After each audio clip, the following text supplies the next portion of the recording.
नमस्कार, स्वागत है आपका दिशा के इस यूट्यूब चैनल पर। तो मित्रों, आज करंट अफेयर्स से संबंधित कुछ महत्वपूर्ण प्रश्न पर हम लोग बातें करेंगे। तो चलिए बिना देर किए हुए आज के पहले प्रश्न पर चलते हैं। तो आज का जो हमारा पहला प्रश्न है कि भारत के वर्तमान थल सेना के अध्यक्ष कौन है। तो भारत के वर्तमान थल सेना के अध्यक्ष मनोज मुकुंद नरवणे है, जो कि बिपिन रावत के सेवानिवृत्ति के बाद इसे भारतीय थल सेना के अध्यक्ष के रूप में चुने गए हैं और ये भारत के 28वें थल सेना के अध्यक्ष हैं। करमबीर सिंह, जो कि नौसेना का अध्यक्ष है और ये 24वें नौसेना के अध्यक्ष हैं। RKS भदौरिया, ये वायुसेना के अध्यक्ष हैं और ये 26वें वायुसेना के अध्यक्ष हैं। तो मित्रों, इसका क्रम भी हमको याद रखना है। कभी कभी प्रतियोगिता परीक्षाओं में क्रम भी पूछ लिए जाते हैं। तो इस तरह से वर्तमान के भारतीय थल सेना के अध्यक्ष मनोज मुकुंद नरवणे, जो कि 28वें हैं, और करमबीर सिंह नौसेना के अध्यक्ष हैं, जो कि 24वें हैं, और RKS भदौरिया, जो कि वायुसेना के अध्यक्ष हैं, ये 26वें हैं। अगला प्रश्न देखते हैं। अगला प्रश्न है, केंद्रीय सतर्कता आयुक्त CVC के वर्तमान सचिव कौन हैं। तो मित्रों, केंद्रीय सतर्कता आयुक्त के सचिव पद से हाल ही में अरविंदो मजूमदार ने इसका कार्यकाल पूरा हो गया और इसके सेवानिवृत्ति के बाद संजय कोठारी को केंद्रीय सतर्कता आयुक्त का वर्तमान सचिव बनाया गया है। अगला ऑप्शन देखते हैं, अरविंद कुमार, ऑप्शन सी, ये IB का प्रमुख है, इंटेलिजेंस ब्यूरो का प्रमुख है। ऋषि कुमार शुक्ला की अगर बात करें तो ऋषि कुमार शुक्ला CBI का निदेशक वर्तमान में है। अगला प्रश्न देखते हैं, राष्ट्रीय मानवाधिकार आयोग के अध्यक्ष कौन हैं। तो मित्रों, राष्ट्रीय मानवाधिकार के अध्यक्ष जयदीप गोविंद है, जो कि HL दत्तू के सेवानिवृत्ति के बाद हाल ही में बने हैं। प्रियंक कानूनगो, जो कि राष्ट्रीय बाल संरक्षण आयोग के अध्यक्ष हैं, प्रियंक कानूनगो, और हसन रिजवी राष्ट्रीय अल्पसंख्यक आयोग के अध्यक्ष हैं।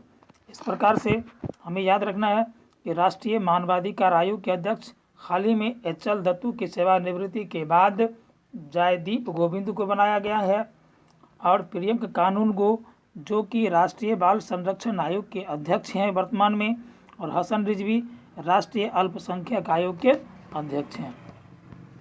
अगला प्रश्न, संयुक्त राष्ट्र महासभा के 74वें अध्यक्ष हैं। तो जैसा कि हम सभी को पता है कि संयुक्त राष्ट्र महासभा UNO अर्थात संयुक्त राष्ट्र संघ का सबसे बड़ा संस्था है। इसके जो 74वें अध्यक्ष चुने गए हैं वो है तिजानी मोहम्मद बंदे, जो नाइजीरिया से संबंधित है, नाइजीरिया के रहने वाले हैं, और नाइजीरिया के ही अमीना मोहम्मद को UNO के उप महासचिव बनाए गए हैं। अगर बात करें UNO के महासचिव की तो एंटोनियो गुतरेस है, संयुक्त राष्ट्र संघ के वर्तमान में महासचिव।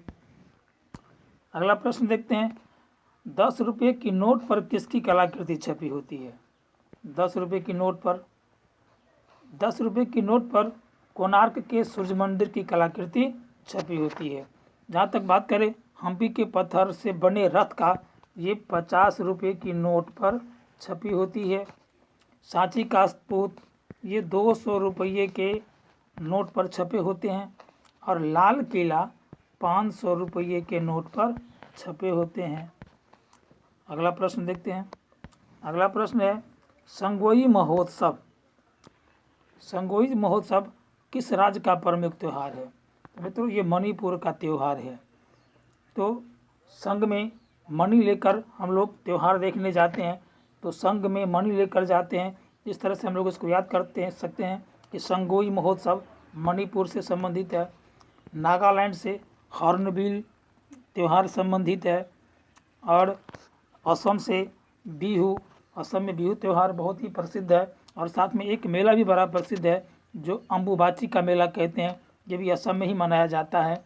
और सिक्किम की बात करें तो लोसांग त्यौहार यहाँ का प्रमुख त्यौहार है। तो इस तरह से संगोई महोत्सव के लिए मणिपुर हो गया, नागालैंड का हॉर्नबिल हो गया, और असम का बिहू त्यौहार, और एक मेला प्रसिद्ध है अम्बुबाची का मेला, और सिक्किम लोसांग का त्यौहार। अगला प्रश्न देखते हैं, कोलंबिया की राजधानी कहाँ है? तो कोलंबिया की राजधानी बोगोटा है। ऑप्शन सी इसका सही उत्तर है। कंपाला, ये जो कि युगांडा की राजधानी है। एपिया समोआ की राजधानी है। और अलोपी, तो अलोपी न्यू की राजधानी है। मित्रों इसको याद रखना है क्योंकि ये एक नया देश बना है और इससे संबंधित प्रश्न पूछे जा सकते हैं। तो न्यू की राजधानी किसको बनाया गया है? अलोपी को।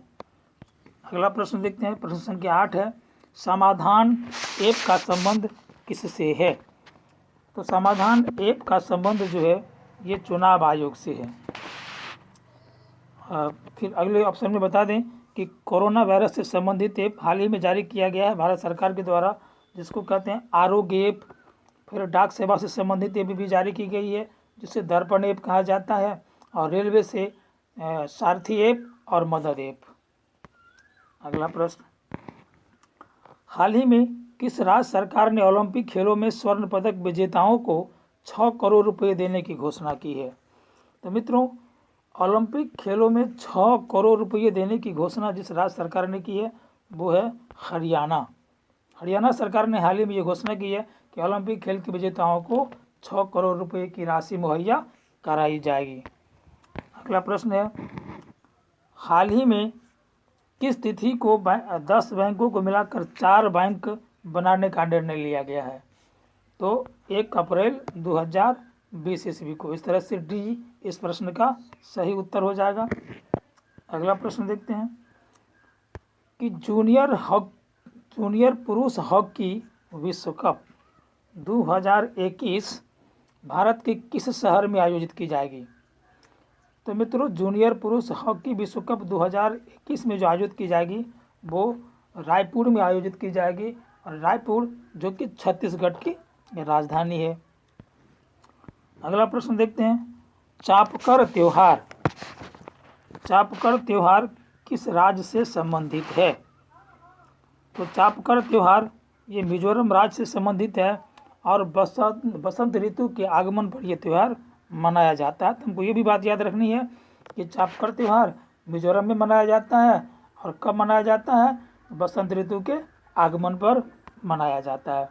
अगला प्रश्न है, अंतर्राष्ट्रीय हॉकी महासंघ द्वारा जारी रैंकिंग के अनुसार भारतीय पुरुष हॉकी टीम को रैंकिंग में कौन सा स्थान प्राप्त हुआ है? तो मित्रों अंतर्राष्ट्रीय हॉकी महासंघ द्वारा जो रैंकिंग जारी की गई है उसमें भारतीय पुरुष हॉकी टीम को 4था स्थान प्राप्त हुआ है। तो पहला स्थान किसको प्राप्त हुआ है? पहला स्थान बेल्जियम को प्राप्त हुआ है। दूसरे स्थान की बात करें तो दूसरा स्थान ऑस्ट्रेलिया को प्राप्त हुआ है और तीसरा हॉलैंड को प्राप्त हुआ है और चौथा स्थान भारत को प्राप्त हुआ है। अगला प्रश्न देखते हैं, हाल ही में खेलो इंडिया युवा खेल का तीसरा संस्करण गुवाहाटी में संपन्न हुआ। इसके प्रथम स्थान पाने वाले राज्य कौन है? तो प्रथम स्थान पाने वाले राज्य हैं महाराष्ट्र। तो मित्रों यहाँ हमको ये भी याद रखनी है कि हाल ही में जो खेलो इंडिया युवा खेल का तीसरा संस्करण आयोजन हुआ था वो कहाँ हुआ था? वो गुवाहाटी में हुआ था। और गुवाहाटी में हुआ था और प्रथम स्थान जो मिला था वो महाराष्ट्र को मिला था, दूसरा स्थान हरियाणा को मिला था, तीसरा स्थान दिल्ली को मिला था। इस तरह से कम क्रम से 3 याद रख लेना है। प्रथम स्थान महाराष्ट्र को, दूसरा स्थान हरियाणा को और तीसरा स्थान दिल्ली को। अगला प्रश्न देखते हैं, हाल ही में राफेल नडाल मैक्सिको ओपन 2020 को जीतकर करियर का कौन सा एकल खिताब जीता है? तो मित्रों राफेल नडाल ने अपने हाल ही में अपने करियर में मैक्सिको ओपन 2020 को जीतकर 85वां एकल खिताब जीतने का रिकॉर्ड कायम किया है। अगला प्रश्न है प्रश्न संख्या 16 में कि हाल ही में आईसीसी ने मैच फिक्सिंग के मामले में एक ओमान के खिलाड़ी हैं जिनका नाम है यूसुफ अब्दुल रहीम अल बलासी, उस पर कितने साल का प्रतिबंध लगा है? इस पर 7 साल का प्रतिबंध लगा दिया गया है। अगला प्रश्न देखते हैं। हाल ही में कृषि का सर्वश्रेष्ठ पुरस्कार किस राज्य को सम्मानित किया गया है? सर्वश्रेष्ठ कृषि राज्य पुरस्कार से किस राज्य को सम्मानित किया गया है? वो बिहार है। अगला प्रश्न देखते हैं। हाल ही में एटना क्रिकेट स्टेडियम का नाम बदलकर अटल बिहारी स्टेडियम रख दिया गया है। तो पूछा जा रहा है कि यह किस राज्य से संबंधित है? ये उत्तर प्रदेश से संबंधित है। तो मित्रों, एटना क्रिकेट स्टेडियम जो कि उत्तर प्रदेश में है और हाल ही में इसका नाम बदलकर क्या कर दिया गया है?